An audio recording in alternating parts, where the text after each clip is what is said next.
The 2023-2024 school budget review. Information to be covered includes finalizing the school budget for this coming year. Okay, good afternoon, everyone. We are here today to land on a budget number that we will approve at this evening's school committee meeting, which follows this workshop. And so at our last budget workshop, we were tasked with trying to bring down the increase in taxation to 11%. And so what we're going to present to you this afternoon is that, our plan for doing that.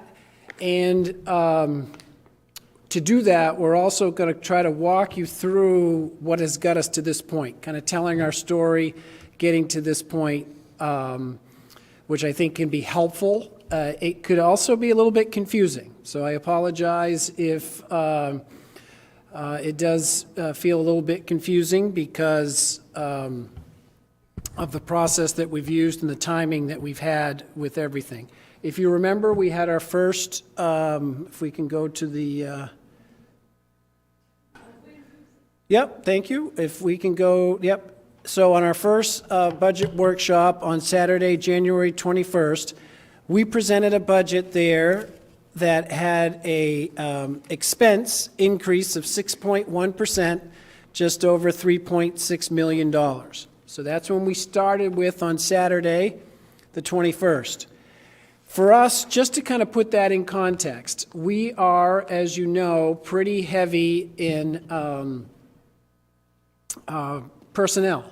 As far as our school department, salary and benefits are our biggest expense. So for us, just to turn the page, we were looking already at a 4.9% increase, just under $3 million. When you look at the salary and benefits portion of that, that was over $2.2 million, or 3.8% of that expense increase. When we presented that budget back on the 21st, these were the new positions that we were putting in there. We were looking at our pre-K ed techs who are currently this year being paid through a grant that expires. We were also looking to move over the one remaining pre-K class that is in our collaboration with the York County Community Action Corporation. And then we were also looking at an ed tech for the high school with the move to a 5-block schedule, looking at a Sanford Middle School special education assistant director stipend, adding a special education social worker at Sanford High School, moving the special projects manager from the Perkins grant over into the SRTC budget, and adding 3 middle school sports at the 7th and 8th grade level, boys and girls lacrosse, as well as volleyball. So those are the new positions that we brought to you on the 21st.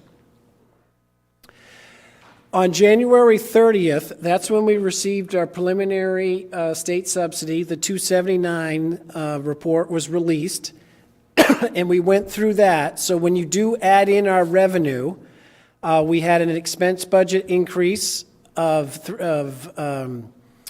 our expense increase was at 6.1% overall, just over $3.6 million.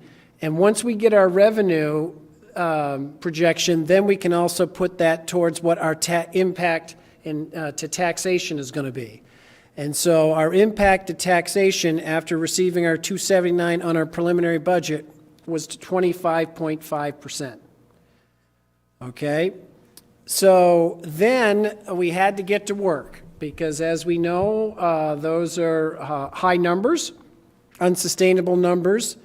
So as we started at 25.5, we also got news about our adult education subsidy, and that came in a little lower than what we had projected. So we had to make that adjustment, and that bumped us up to a 25.6% increase in taxation.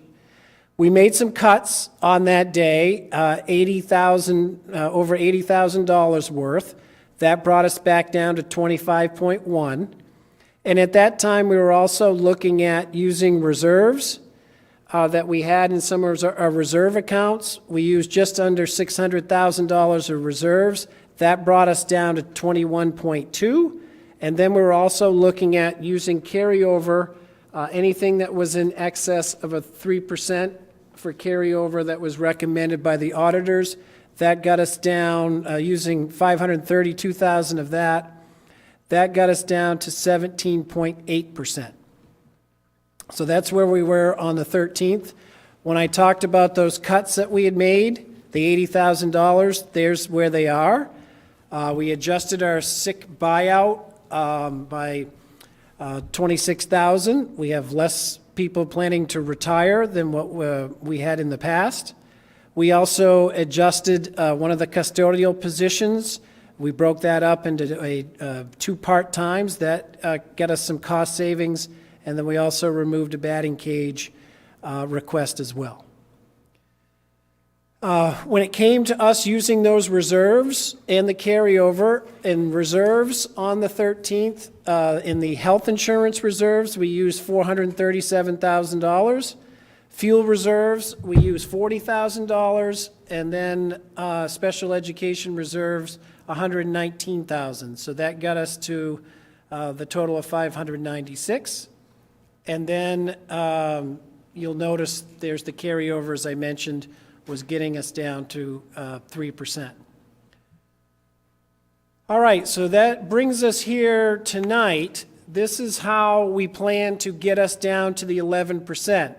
So you can see where on the right-hand side, where it's in the white print, we're going to bring forward tonight some additional cuts of just under $40,000. That'll get us down to 17.5% increase in taxation. We're also looking to use capital reserves, and that just under $42,000, that gets us down to 17.2. We also have recommended cuts of over $180,000. That'll get us down to 16.2. We're also looking at using additional carryover of just over 16,000. That'll get us down to 16%.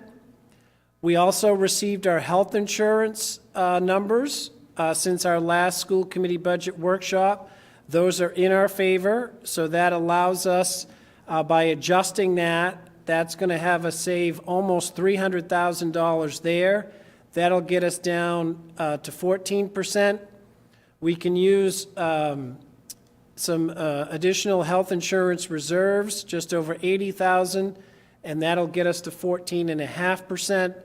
And then we've got some positions that we're looking to move out of the local budget into the ESSER fund, to use ESSER funds for this 2023-2024 budget, and moving a position back into the Perkins as well. And that's going to be over $540,000, and that's going to bring us down to the 11%. That's what would be the recommendation for you. So how do we come up with the cuts just under $40,000? We're recommending that we take the 10 additional trainer hours, the 3 additional technology licenses, the request to add 5 additional days for the school year administrative assistants, remove that, remove desks at Sanford Pride Elementary, the wall padding at Sanford Pride, electronic displays at Carl J. Lamb, and the microphone receivers at the Performing Arts Center. So that'll get us just under $39,903. We also found 3 things in our budget that are one-time expenses. So we are looking to move those and pay for those out of capital reserves. And so that'll get us to just over $40,000. So that's what we'll be recommending this evening to take action on. We did make some other cuts from the high school local budget. These cuts include the requested high school ed tech with the 5-block schedule change, Looking at that, it looks like there's other ways that we'll be able to get that coverage needed. We also, by having the additional allied arts teachers at Carl J. Lamb, that allows us to save on the pre-K ed tech of 54,000, just under 55,000, as well as an elementary ed tech. And then as we look deeper into our budget, we can reduce the curriculum budget and the NWA for 10,000, because with the NWA being the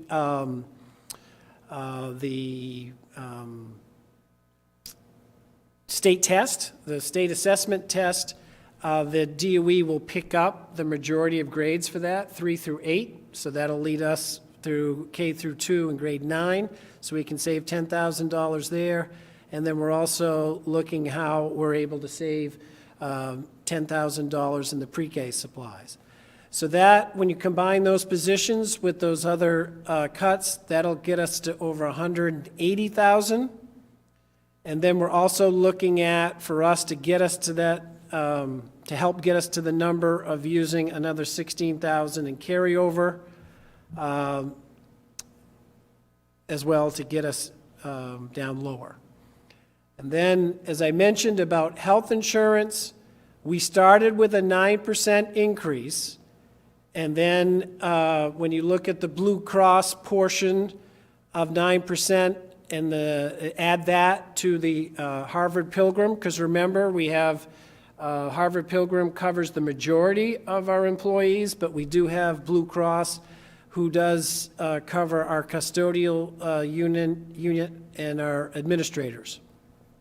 So that will give a health insurance increase of $573,782. And then when you look at, they came in with a, we received notification that the increase would be 4.3%.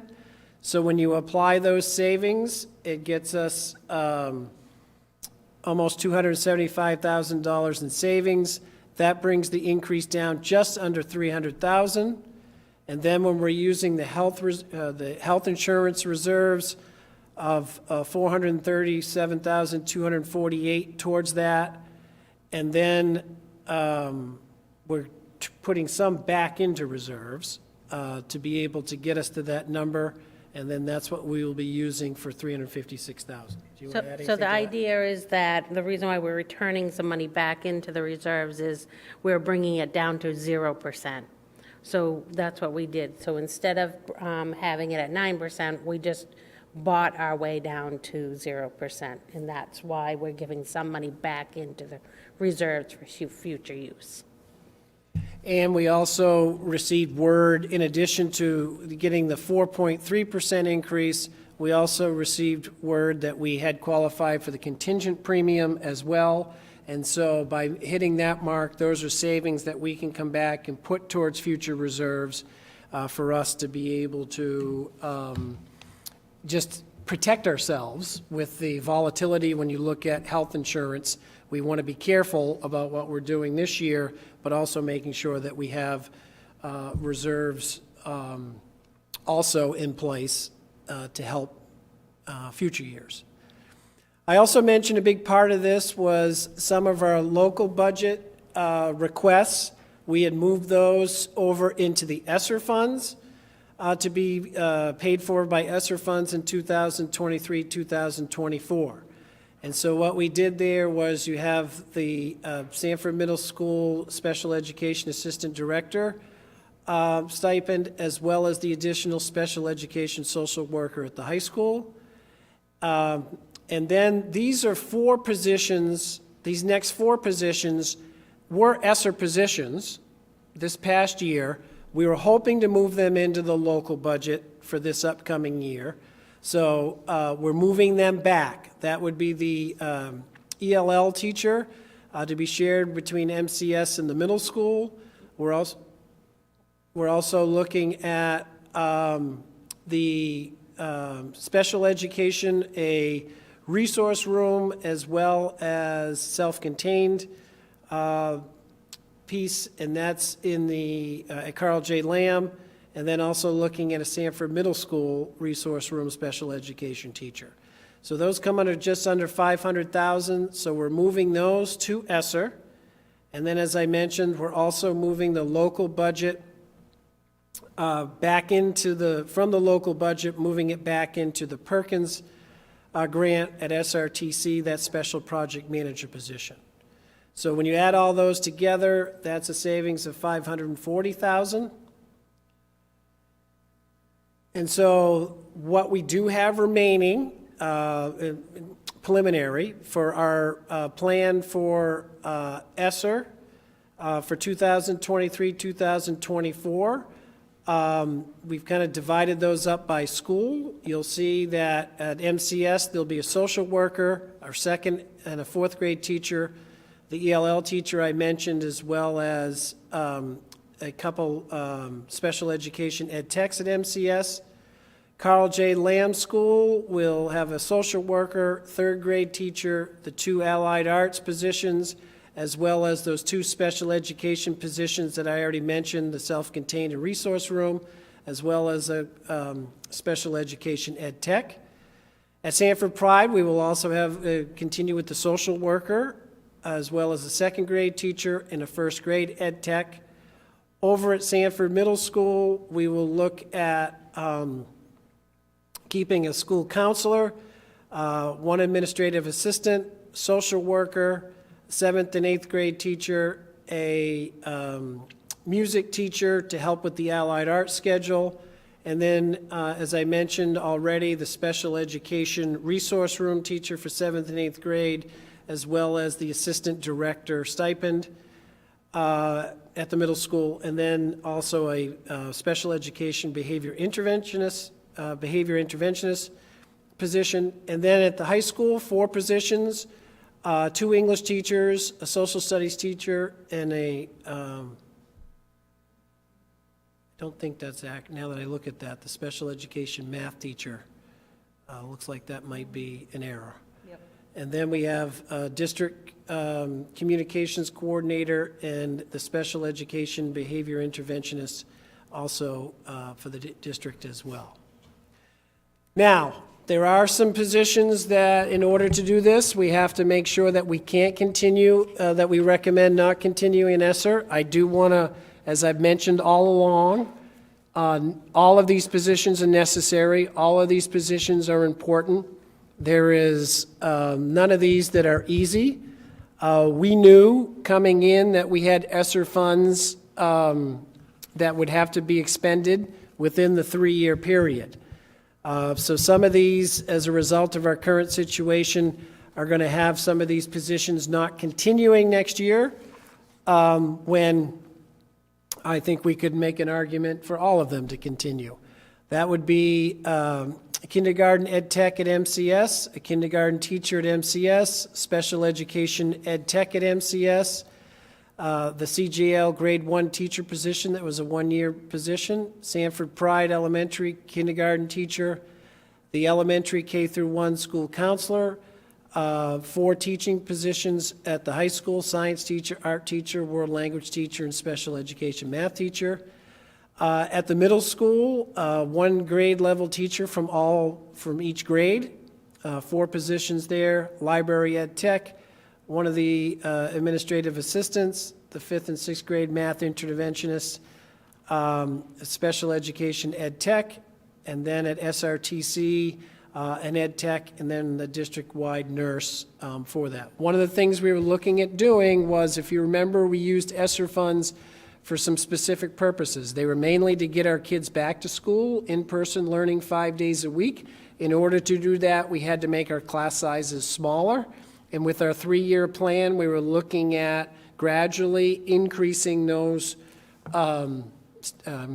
class sizes to when we got to what would be pre-COVID class sizes for next year, so for when the 3 years are done, which will be at the end of next year. So back when we started with our ESSER funds back in 2021, 2022, we had 52 positions as they're listed out there. If you move ahead to the current year we're in, 2022, 2023, we have 50 positions there. And then our third, for this one proposed, that would move that down to 33 positions in what we have there for it. There are some new positions that do remain in this local budget. Those ed tech positions for our pre-K program, those were picked up by the grant this year, so that was something that we knew would be a local expense going forward. As far as Carl J. Lamb is concerned, we do have, as I mentioned, moving that position over from Head Start at York County Community Action. As we move that over, remember, we do, that's not what would be a total cost of what a normal pre-K teacher would be, because we do have a contract in place with Head Start, and so there will be some expense added to that, but that's not going to be the expense of what would be a full teacher with benefits. And then the middle school athletic programs, I think when we looked at what the cost was for those programs, but we also looked at the impact for them being able to have a number of students be impacted with those activities. We kept that in the position, kept that in the budget. And then we've also kept a school resource officer, a third school resource officer in the budget as well. We did have 3 in the past. What we had was a contract service with the city of Sanford and the police department that would allow us to have 3 SROs. One of those SROs was the law enforcement teacher position at SRTC. And that teacher who founded, the SRO who founded that program has recently, well, I think he retires he retires tomorrow. So we've made arrangements that now that position has to move over into the local budget. But we have kept the third SRO position in this proposed school budget. So in addition to absorbing that cost into the local budget, we will also retain 3 SROs with our contract service with the city, and one of those will now be freed up to go and be in our elementary schools, shared amongst the 3 elementary schools. Therefore, we'll have the 3 SROs, we'll have 1 at the high school and the technical center, we'll have 1 at the middle school, and 1 shared amongst the 3 elementary schools. Okay, so how does that impact expenses? Remember, we've talked about what it looks like on taxation, and we'll circle back to that in a minute. But right now, where we are in expenses, back on the 21st, we started out at 6.1%. That was a $3.6 million increase in expense. We made some cuts on February 13th. That got us down to 5.8%. And then with what we have in front of you this evening for action between the recommended cuts and those also recommended position cuts, the health insurance savings, and also positions moved back to ESSER, that'll get us from 6.1% increase in expense down to a 4% increase in expense. As far as taxation goes, you can see the top half of that in yellow. That got us down to 17.8%. After our last school committee budget workshop, we were tasked to come in at 11%. We plan to do that with our additional cuts, the use of capital reserves, some positions and some additional cuts, then using some additional carryover, the adjustment that we had with our health insurance savings, and then also reducing our health insurance reserves, and then moving those positions to ESSER and back into the Perkins grant will then get us down to an increase in taxation of $1.7 million, which is 11% increase. So now you may say, okay, how does that compare? Well, in this current budget, the 2022-2023 budget, we had an increase in expenses of 6.4%. That was $3.5 million. What did that equal out to for a tax increase in taxation? Well, it was just under 1.5 million, but that jumps us up to 10.6% increase. So with what we've proposed this evening, you're going to have expenses in this budget under $2.5 million of 4%, and then that taxation increase is going to be just over 1.7, and that's going to come back to 11%. When you look at what is behind some of those changes in this budget, we do have some pre-K expense that we knew was coming with that grant going away. We're still keeping our eyes and ears open to see if there's some additional funding that will come available to us, but that's something that right now has not happened, and we're not sure it's going to, but we will hope so, fingers crossed. That has just under $200,000. We do have some outside placement increases, just under $650,000 cost there. That additional SRO position that I just talked about, that's got an impact on our budget of $96,112. Our fuel and gas have gone up significantly, almost to the tune of $200,000. And then for the two custodian positions that we had that are no longer covered by grants, that cost there is just under $120,000. So that's where you can see that the major changes are. Now, I will also say, as you look at that, there's one of the changes that you're going to see in this budget is we've used more reserves than we used before, and we're using more carryover than we used before. Last year in carryover, we had almost over $900,000 in carryover, but we strategically used that for one-time expenses, knowing that those one-time expenses would not be in this budget. The challenge with that is when you are now using that to help us fund positions and salaries, those are some flashing lights to say, beware, cliff coming, cliff coming. So if you now look into where we are on the required local and getting back to our essential programs and services, I wanted to show this slide because I think it's important. If you go back to fiscal year 2022, if you look at where our valuation was, and how the state does valuation, it's a 3-year average. So back in the fiscal year 2022 budget, that was 1.5, just over 1.5 million.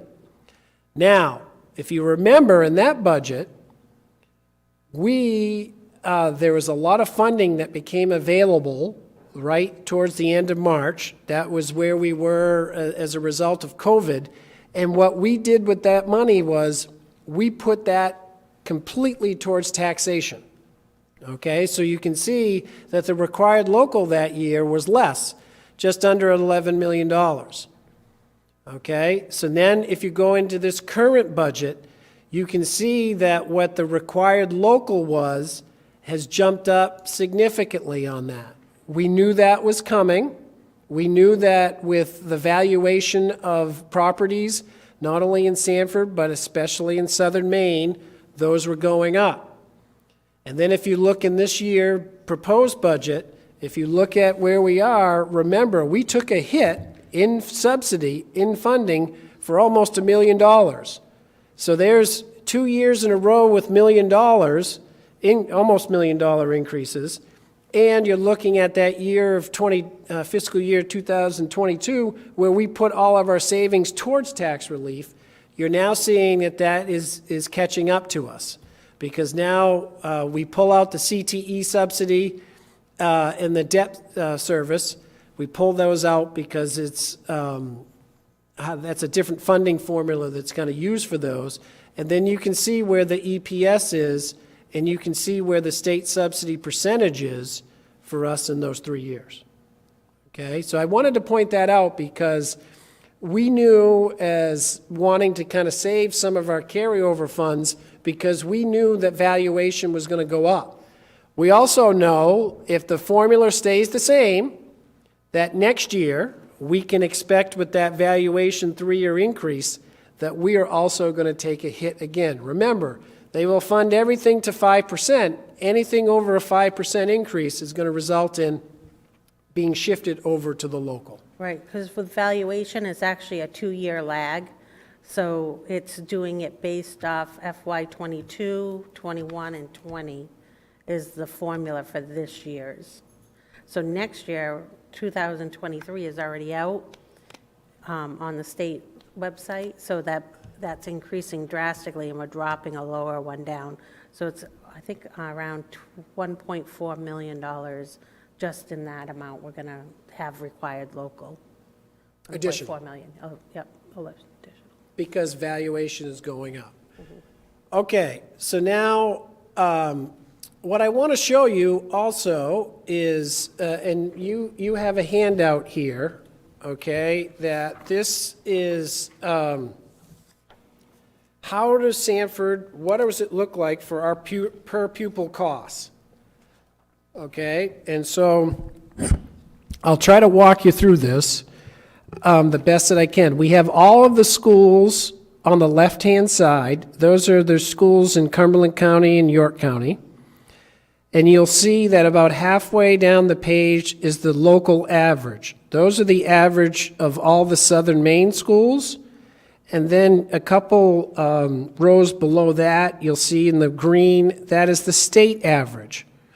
And so up top, you'll see those certain columns. Those are the various articles that we have that are part of our budget. And so down below, in the bottom column, is the Sanford School Department. So if you go through there, you can see in regular instruction, it's under 5,000, right? Under that, we're under $5,000, okay, for regular instruction per pupil, and that is significantly below the state average of 6,800, and it's below the Southern Maine average of over $7,519. You move over to special education. For Sanford, that cost for us is per pupil $2,873, and then that is under the state average of just over $3,000 and just over the local Southern Maine average of over $3,000. Other instruction, what falls under other instruction? That is athletics. That's student and staff support, isn't it? No, it's athletics. Is that athletics? Okay, so from an athletic standpoint, we have $276 in Sanford. That's below the state average, and it's below Southern Maine average. For student and staff support, we're at $1,150. That's also below the Southern Maine average, and it's below the state average. That's your curriculum. Okay, student and staff support would be curriculum. Other instruction would be athletics. And then for our system administration, central office, you'll see Sanford at just under $327. The state average is $572, and the local average in Southern Maine is $537. When you look at the school administration throughout the school department, we're $827.76, and that's below the state average of $913 and below the local average of $841. Our transportation, remember, we contract our transportation services out. So for us, it's just under $650, whereas the Southern Maine average is $840, and the state average is just under $950. For our operations and maintenance, we're at $1,728. That's below the state average and the local average. And then with the other columns, you'll see all the others. And then you'll see the total. You see a theme that's going on. Sanford comes back in that we are below the state average, and we're also below the Southern Maine averages as well. And so our total is per pupil is $12,826.91. When you look at the Southern Maine, that total is $16,668, and you look at the state at $16,037. You can see our student count there, that we have I think it's the second largest population in southern Maine. And then you can also see where our percentage is for economically disadvantaged. And then that right side will be what is the state share when it comes to subsidy. And you can see that for Sanford, you hear that we are a high receiver. And being a high receiver is that we're receiving out of our budget, over 75% of that is received in subsidy. So I point this out to also let you know that the budget that you have before you this evening with the recommended increase to taxation of 11% and the increase in expenses at $4,000 is a budget that is pretty bare bones. I think when you get down to where we are and doing that, and especially how we're coming back to compare. So I wanted to put that out there because I think between when you're looking at where that taxation is, when you're looking at the valuation and the impact that valuation's been having on these budgets by saying, we expect your valuation to go up, that expects more of a local contribution to be going to that, and then when you can see how we compare in all the different categories.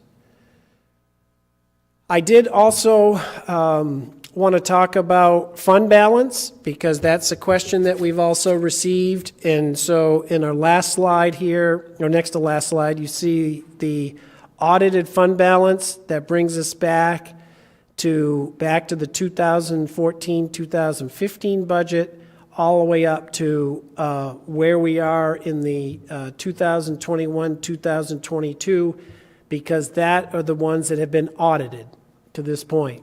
So Cheryl, do you mind walking us through that to help explain the fund balance in that slide there? Sure. So in FY 2015, we were at a negative fund balance. And the following year, we actually were in a plus of 400,000. I remember when I got here, we talked about this. So in 2017, we had already said that we were going to use $1.1 million in the 2018 budget, so you have that as a carryover, and we didn't even have enough to really cover that. And so that kind of continued for a couple years throughout 18 and 19, and then in 20, we didn't do anything for any fund balance draw because we knew we didn't really have the money. But COVID hit, and we actually had some savings due to COVID, and that allowed us to get up to just under $1 million in fund balance. So the following year, when 2021, we had additional savings from COVID still, because we weren't running every day. Some buildings were not even running at all. We're all remote, so we had all these savings. And so we ended up getting an unassigned fund balance at a decent amount and actually closer to where our auditors want to see us. In 2021, we had said we were going to use $71,000 in 2022's budget. And then we started building our reserves, which we had approved to start building all these reserves back into 2017 is when it got passed by the citizens, but no one had done anything about it. And so I started, following that, what had gotten passed. And so now we started building our reserves, which will help us in the future. And so, as you can see, we have an unassigned fund balance of 4.9% in 2021. So then we look at 2022, and now we're at 2.3, which is a little lower than what 2021 was, but that's because we've been putting money into the reserves, which is good. And then we're going to use the $915,000 for the 2023 budget that we're in right now. And so you can see where our reserves were, which we've talked a lot about during this whole process. So we were at 4.1% of unassigned fund balance as of the end of the audit last year. So that's why we talk about bringing it down to the 3%, and that's that $500,000 that we're using for that. because we want to try to stay at that 3%. Any questions? We can go back, because there may be questions all throughout this, but let's go to so what you have, in order to get us to that 11%, to this evening, what we would propose that the school committee take action on to pass for a budget to pass on to the city council would, for the amount, it would include $61,716,917. That also includes adult education. And so what that would get us to would be an actual increase of $2,458,362, or be 4% increase in expense or 11% increase in taxation. So there's a lot of numbers there, but I wanted to share that information to kind of at least show you. As I mentioned, at the end of the day, I'm proud of this budget. It's one that I feel is still going to be impactful in our district. I do feel, I don't like when I look up there and see some of the positions that we're going to have to move from ESSER or to lose in ESSER. But I also know that the central office team and our administrative team have worked hard to do our best to try to be able to maximize the resources that we have for the best impact to be able to do that. You'll see that there are we still have reserves and we still have carryover, but I also think it's going to be important for us to be able to realize that we are already using carryover and reserves to buffer this budget, and even so, we have coming at us is we do see for future budgets, when you start doing that, there's an impact, and there's going to be a cliff that's coming, and we've already talked about what we anticipate would be the continued increase in valuation and the impact that that's going to have on Sanford, as well as those federal ESSER funds will be, next year will be the last year of those funds available. So we can, that was a little bit quick, but we can move back we can move back into other parts of the budget if there were some positions or recommended cuts that people want some more information on. Or if there are some questions regarding health insurance or regarding the use of reserves or carryover.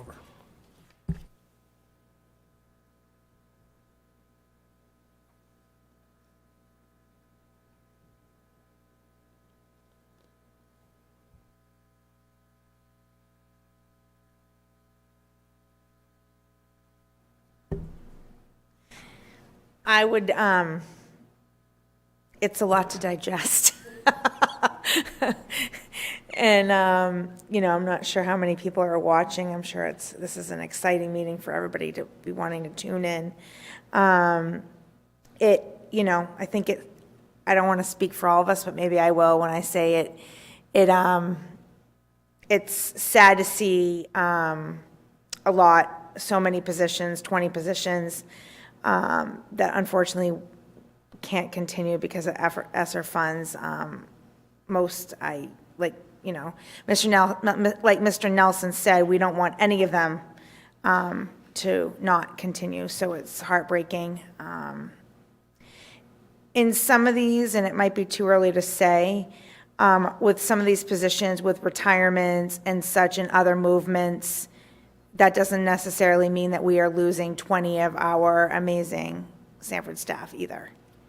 Correct. This is all very preliminary. This is, I know for us, we have not shared a lot of information yet with the impacted people yet, because this is not final and it can go in a lot of different ways as well with it. I hope I've been trying to say all along, this is preliminary and this is recommendation. We knew, and I know last year when we did present our budget to the budget committee last year, that was a theme that they very much wanted us to know, that these ESSER-funded positions They wanted to make sure that they were going to understand that they were not to be moved back into the local. And those were things that we were looking at to address us coming out of the pandemic. And I think that was people understood that, but I also know, I think people also underestimated the impact that we have for all of these positions, and to be able to help us in terms of recovery for that.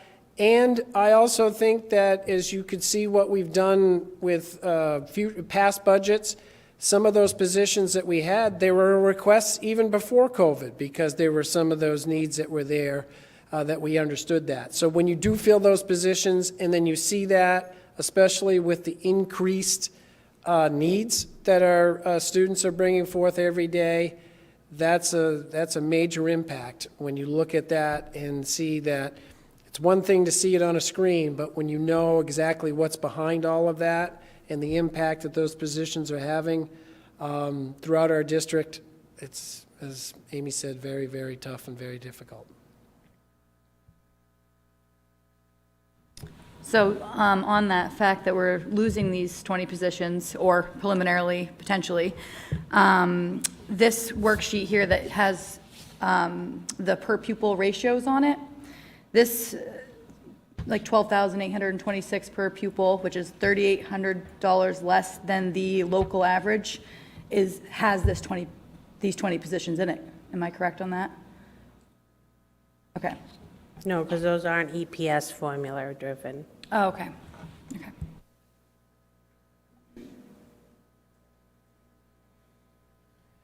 And you know, you may be asking your question, you know, for Sanford, we are a high receiver of state subsidy, over 75% for that. And that's also a correlation to our valuation, right? That's really where that's coming back. So I'm harping on the impact of valuation, its impact on our budget, because it is causing us to receive less state subsidy. In doing that, where they feel that should be more of the ability for locals to be able to pay. Well, I think we all can say that people's valuation of their house may have increased, but you're not seeing any other increases going along with that as well.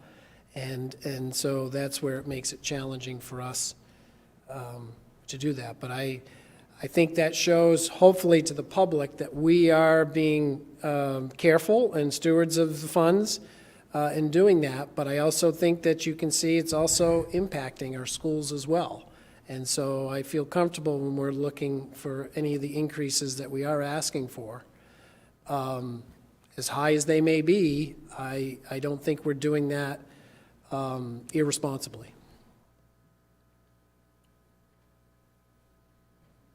Kelly, Jen, do you have anything to add? What's hard is when you see the increase in taxation, right? A 4% increase in expenses, but when you start seeing 11% taxation, because that actual local amount is small enough, that's where you will see the impact there. And that's something for us that, you know, at the end of the day, that's real. And that's for all of our taxpayers in the city are going to be able to see that that's going to be an impact for them, because of that is where the required part comes on the local piece of the funding.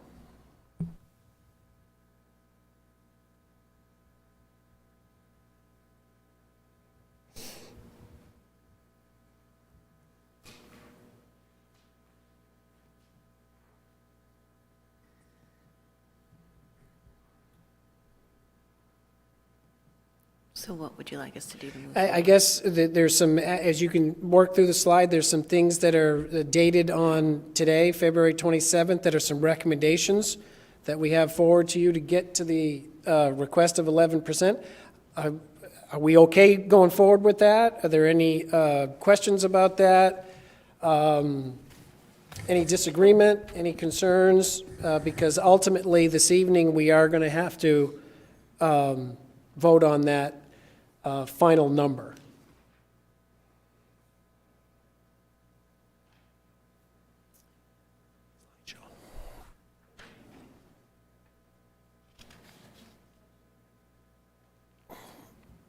So go back, Beth. Keep going, keep going, keep going, God bless you. keep going, keep going, keep going, keep going, keep going, keep going, keep going, keep going, keep going, keep going. Right there. All right, so right there, as I mentioned, those are cuts that we're recommending this evening, and then we also have some of those one-time costs, really around the radio repeater and shades of the doors. Those are really safety-driven. Those will be coming out of capital reserves. The next slide, Beth, would be those positions that, the first three are positions. The other two are under curriculum and pre-K supplies. And then also to help us get to that .02, we're doing some more carryover. There's what we've done with health insurance. And then there's positions that were in the local. Some of those have been moved back to ESSER. And then the top two have been moved from local into ESSER. And then the local budget, the position for the Special Projects Manager, SRTC's moved back to Perkins. So I don't know if we should go back to that one with the Lego guy and start there and say yes, no, yes, no. Or what? Or if they want to take it, all of them at once. I think we'll leave it to preference. Yeah, I mean, it's a very difficult process, and you guys have a very tough job. I mean, we all do, trying to figure out how we're going to do the best for and by our students while still, taking care of just our community. I hope that everybody recognizes that Matt and Cheryl, you guys have crunched the numbers as much as possible. As far as I'm concerned, I think this is all, it looks good. What I will add is, for us to get, you see what it's taken for us to get to a 4% increase in expenses. You saw what the cost is for turning the page. You saw what the 11% increase in taxation is going to result in. For us to do anything lower, for us to go, that is going to mean the only way we can be doing things now is positions. And we're going to be talking about positions that we have that are positions that we've had. These would have to come out of the local budget. And you've also see how we also kind of measure up in being able to do that, where you could see that our hesitation and not wanting to do that, because now you're going to be talking about anything that we're going to be doing now is not maintaining. It's going to be actually going backwards for that. And so that's the budget you have in front of you. So I guess rather than for what Cheryl was saying, I think what we're doing is, you've seen the recommended cuts, you've seen the positions, you've seen the move back to ESSER. Are we okay going with that plan, or are there going to be parts of that where people would say, no? No, I speak for everybody. I think we're okay. Okay. Yes, thank So you. So I think what I plan to do at tonight's school committee meeting is, when it gets to that point of the agenda on the new business, I will be giving a presentation, but a much shorter presentation. I know that there may be some people tuning into our school committee who have not been watching all of our school budget workshops. And so I do want to talk about at least telling the story of where we started and what we've got to show that figure of $61,716,917 to be able to do that. And then what we'll do is, that will be the figure that we have. That will go to the city council. We're going to start our city council budget workshops a week from tomorrow. So that will be Tuesday, March 7th. That first meeting is going to be probably a presentation by the city and a presentation by the school that would, similar to what we've done to this point, showing you how we've arrived at this budget number. The following Tuesday, on Tuesday, March 14th, that meeting is dedicated completely, entirely to the school department, where we can go into depth further on presenting our budget to them. Because ultimately, it's going to take city council approval, and then the next step for us is we're going to, there'll also be some public hearings that'll be involved in that, but eventually it's going to be going to referendum to all of our voters that will be going in June. And so that's where you look at. Now, I will put out there that we're continuing to work hard as superintendents to look at lobbying our elected officials.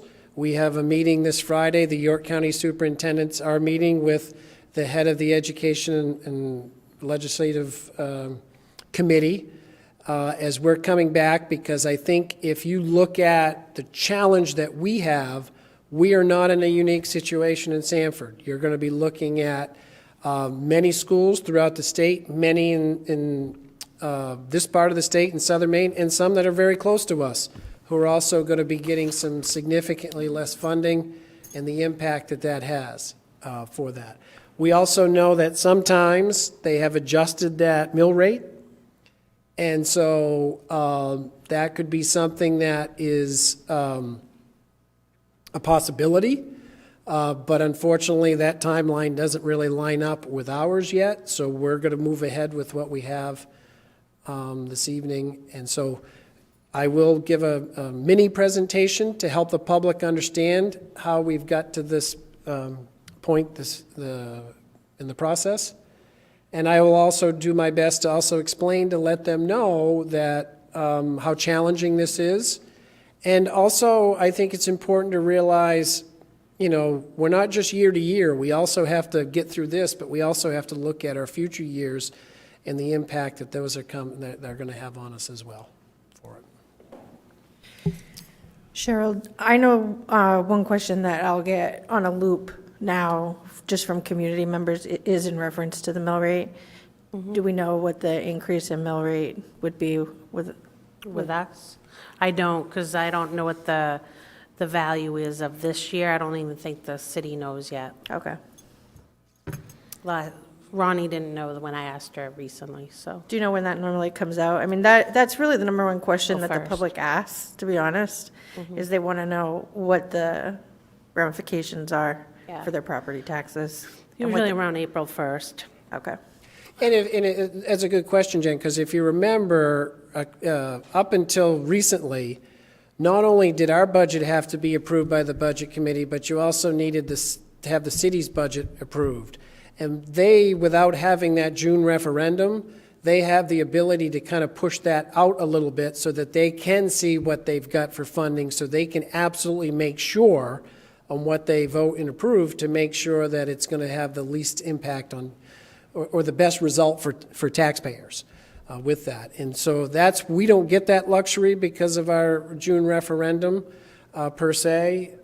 We'll see, because I know when I pointed out that back in 2020, spring of 2020, right? When we got those, we did have that major move to the mill rate that came in right as the Budget Committee was approving our budget, and we put all of that savings towards taxation with that. And so, And some of it depends on if the valuation change is just a valuation change, or if it's because it's new valuation, where you have either a new building going up or a complete renovation of like a mill building. Those things can, affect differently than if it's there was no building at all during the year. That's the difference.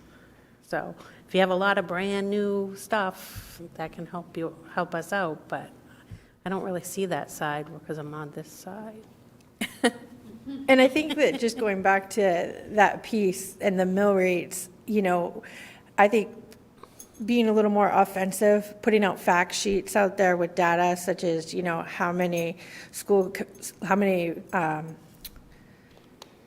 counselor visits, how many SRO visits, because there is going to be an increase in in their property taxes, right? And so we want to be able to advocate for that in a way that makes sense to people. And so, as people in the community who, were elected, people look to us for information, for us to just blanket be like, oh yeah, it's going to be this increase, and then they're going to tie that to directly their property taxes, without information is power, without the ability to advocate for why you touched upon that nicely, meaning positions. We know what the word positions means and the impact that has on our school communities, but not everybody understands it to that same level. So I think it's important that, we be putting information out there, using SAM to put information out there and really start getting that out there, because for those folks, especially who don't have children in the school departments, they do feel like they're constantly getting hammered. And we want them to be a part of what we do. We don't want segregation within demographics in the community, Yeah, agreed. And I do know Steve Buck last year put in with the tax bill an educational piece. I can't remember exactly what it looked like, but I do remember him sending it to me to get numbers and stuff for our side of it. Well, and So- they put out how many fire calls there were, how many, Yeah, we and that was probably- helpful, yeah. Yeah, and I think that messaging is going to be important to tell our story behind that. We live it every day, so sometimes we get caught up in that and we don't see it from that perspective. I think one of the things that is we know is we've had different people come in and present to the school committee, and when you see you'll see positions that are a direct result of why we're asking for those positions in response to what you're seeing are the need is there because of the requests or the visits or how many times our students need services for that. And so, yeah, that's definitely going to have to be. I felt like this was very telling when we're right at the bottom. I kind of said to Matt, well, that just shows that we're budgeting at the floor, really. We're way below everybody else. So we're at bare bones. We don't have a lot of places to go. So then, what we are saying okay to discuss tonight is the proposed amount to approve the $61,716,917, including adult education, at an increase of $2,458,362, or 4% increase in expense and 11% in taxation, right? Yep. We're all clear? Okay. All right. Thank you very much. It's a tremendous amount of work. Bare bones, and we just hope that we don't have to cut anymore or have you guys go back to the drawing board. Appreciate it. Recommendation to adjourn this meeting at 5:05? 5:05?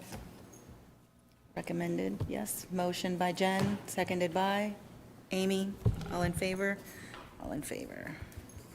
Thank you, everybody.